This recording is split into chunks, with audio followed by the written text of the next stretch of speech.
Le fait de travailler dans un centre de rééducation relativise vachement ces problèmes. Moi, je travaille, je conduis, je marche, j'arrive à faire certaines choses. Et certaines personnes ne peuvent pas faire tout ça.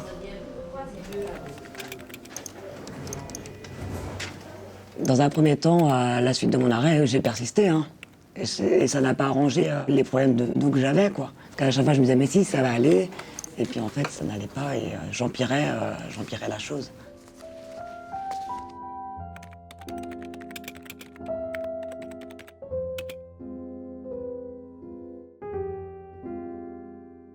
Moi, clairement, j'aimais bien mon métier d'aide-soignante. Hein. J'adorais la relation avec les patients, c'est quelque chose que...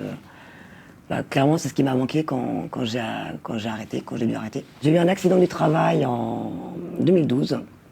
Je m'occupais d'une patiente qui était amputée. Et elle glissait de son fauteuil et bêtement, j'ai voulu la rattraper. Et je me suis fait une torsion du bassin. Donc que je n'ai pas traité tout de suite. Et au fil du temps, les douleurs sont amplifiées. Avec le métier d'aide-soignante, c'était pas toujours évident. Au bout du compte, ils m'ont fait une arthrodèse en juin 2015.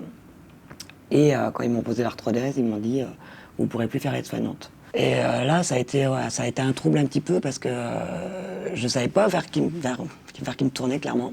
La question que je me posais, moi, c'était est-ce que je suis encore capable d'apprendre quelque chose? Parce que moi, l'outil informatique, c'est pas ma génération, donc c'était pas du tout... ça allait pas être facile. J'avais 40 ans, donc c'est pas évident non plus de se remettre en question. Enfin, clairement, j'avais une perte de confiance en moi et je voyais pas ce que je pouvais faire de ma vie et le sens que ça allait prendre. Vous tenez bon? Je passe en dessous. Alors, c'est quoi ça?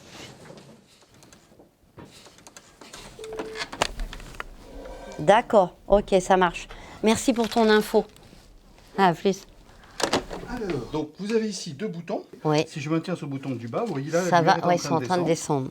Je relâche. Ouais. Si je maintiens appuyé sur celui du haut, eh bien ça va régler la lumière indirecte. D'accord. Et le bouton de haut, il gère la C'est lumière du dessus. indirecte. Ouais. La lumière directe, elle va vous apporter tout l'aspect visualisation plus forte des écritures, des documents que vous avez à lire. Alors, pour la lumière indirecte... Handicap, ça passait pas du tout au départ. J'ai des problèmes depuis très longtemps, mais mon gros problème qui est survenu, c'est en 2021.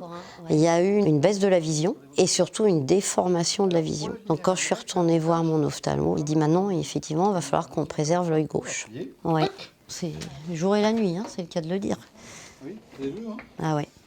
Je crois qu'il fallait que je fasse le deuil de l'œil droit.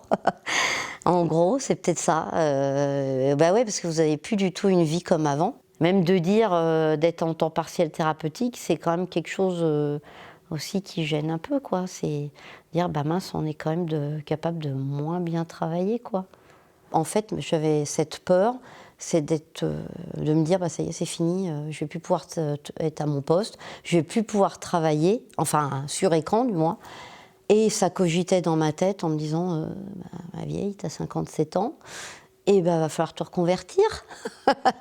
Et alors là, j'avoue, je me suis dit, qu'est-ce que je vais pouvoir bien faire? Et ça tournait en boucle, et voilà, j'en dormais plus la nuit, quoi. Hein.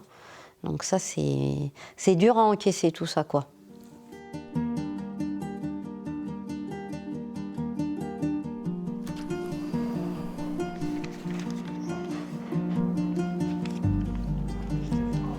Il faudrait juste que je note. Et le nom de votre mère, c'est qui? Claudine de Chambly.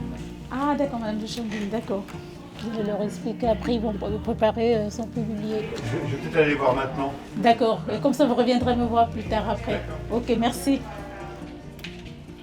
Quand on me voit à l'accueil, on dirait pas que je suis malade. Vous savez, quand on travaille à l'accueil, il faut tout le temps avoir le sourire. Tout le monde pense que c'est facile, c'est juste décrocher le téléphone comme ça et répondre. Or, c'est pas facile parce qu'il faut regarder chaque détail.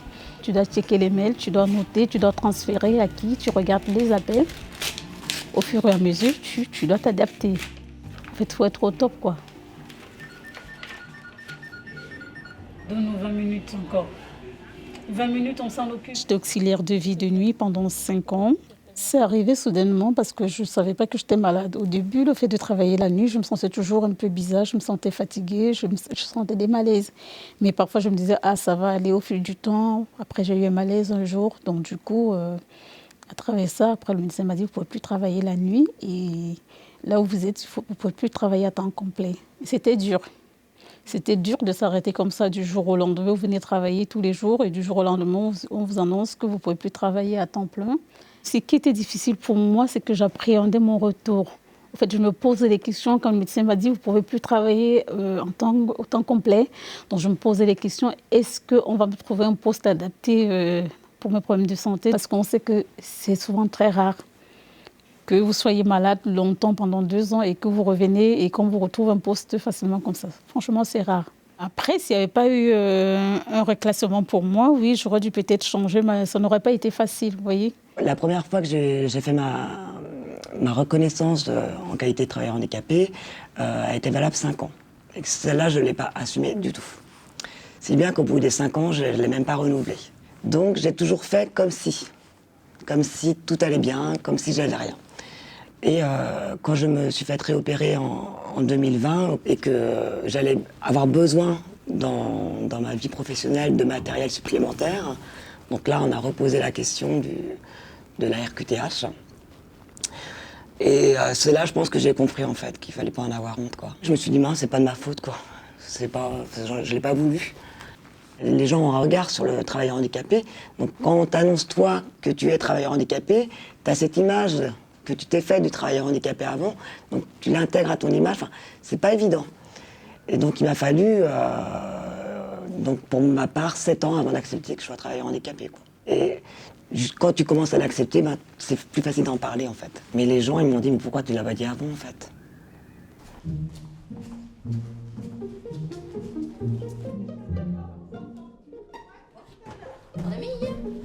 Je pense qu'il y aura moins de fatigue oculaire.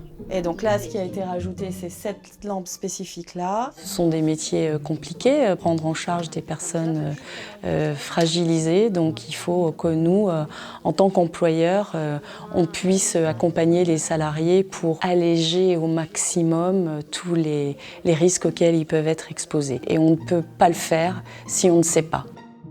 Nous, on intervient en premier lieu, mais rapidement, quand c'est plus de notre ressort, on va faire intervenir la médecine du travail, qui, elle, va elle-même faire intervenir d'autres professionnels experts, chacun dans leur domaine.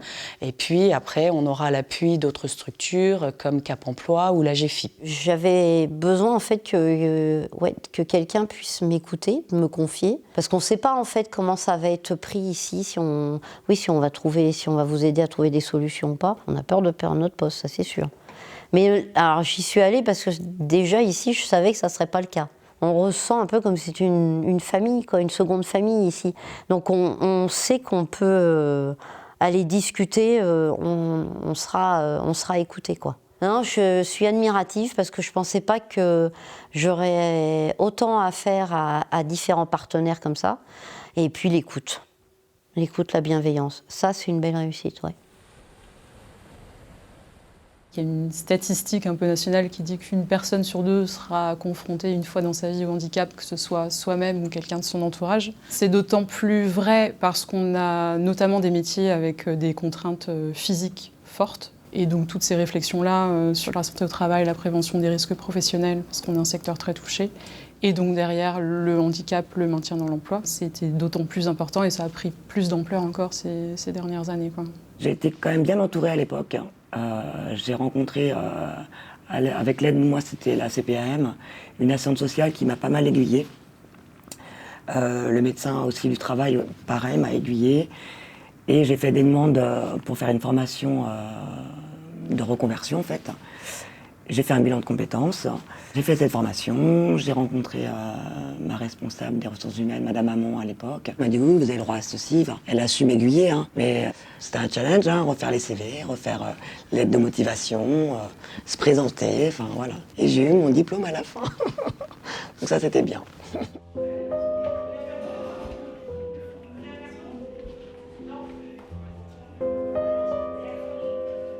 Ce qui me touche, c'est que dans ce métier, il faut être patient, la patience.